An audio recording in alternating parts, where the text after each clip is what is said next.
थी। चौथी सुन्नत, पीने की चीज़ में फूंक ना मारना।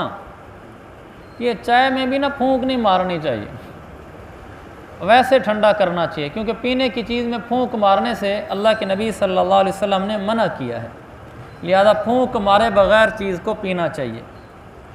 पाँचवीं सुन्नत, आब ज़मज़म खड़े होकर पीना। छठी सुन्नत, वज़ू का बचा हुआ पानी खड़े होकर पीना। तो आज की तीन सुन्नतें हैं, थोड़ी थोड़ी हम इसलिए पढ़ते हैं ताकि इन पर हमारा अमल होता रहे, वरना मैं एक दिन में आपको कई सुना सकता हूँ।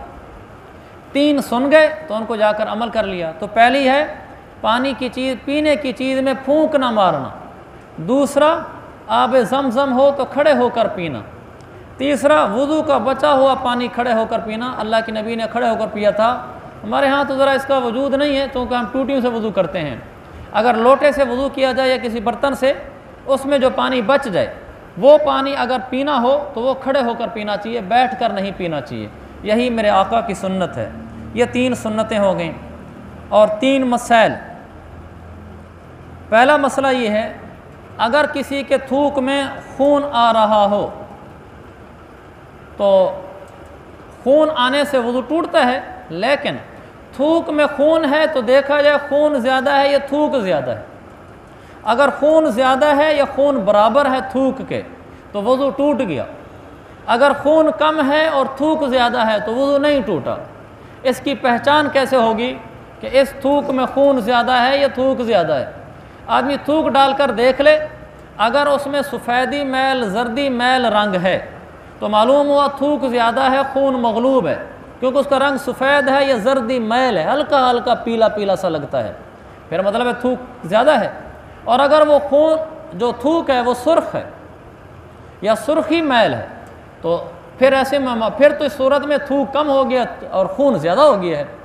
तो अब ये खुलासा निकला कि अगर थूक सफ़ेद हो या सुर्खी मैल हो, जर्दी मैल हो, तो फिर आपका वज़ू नहीं टूटा। और अगर थूक जो है वो सुर्ख हो या सुर्खी मैल हो तो फिर आपका वज़ू टूट गया। दूसरा ये है कि दांत से कोई चीज़ काटी और उस पर खून का धब्बा लग गया, ये दूसरा मसला बता रहा हूँ। तो उस धब्बा लगने से वज़ू नहीं टूटता। जैसे बहुत दफ़ा सेब खाने से होता है, सेब को दांतों से काटा तो वहाँ देखा खून लगा हुआ, वो खून वाली जगह तो काट के फेंक दी जाए, लेकिन इस खून निकलने से वज़ू नहीं टूटता, क्योंकि उस खून निकलने से वज़ू टूटता है जो खून बहने वाला हो। ये तो थोड़ा सा खून निकला और वो सेब को थोड़ा सा लग गया, उंगली लगा कर देखो तो खून कोई बह ही नहीं रहा, तो वो थोड़ा सा जो उसको लगा था वही लगा था, लिहाजा इससे वज़ू नहीं टूटा, क्योंकि वो खून बहता हुआ नहीं है। तो फल वगैरह खाने से जब कोई चीज़ काटते हैं उसको धब्बा सा लग जाता है, पीछे खून बह नहीं रहा होता, तो उससे वज़ू नहीं टूटता। तीसरा मसला, खांसी के वक्त अगर खून आए, अल्लाह ताला बचाए ऐसी खांसी से, लेकिन अगर आए और उसमें पतला और बहता हुआ खून साथ आ रहा हो तो इससे तो वज़ू टूट जाएगा। लेकिन अगर ऐसा ना हो बल्कि जमा हुआ खून बाहर निकले, यानी फुटकी सी बाहर निकले, तो चूँकि वो जमा हुआ है तो जमे हुए खून से वज़ू नहीं टूटता, वज़ू टूटता है बहते हुए खून से। तो तीन मसले हो गए। पहला मसला ये है कि अगर थूक के अंदर खून ज़्यादा है तो वज़ू टूट गया, अगर कम है तो वज़ू नहीं टूटा। दूसरा मसला ये कि दांत से कोई चीज़ काटी और उस पर सिर्फ हल्का सा धब्बा लग गया, उससे वज़ू नहीं टूटा।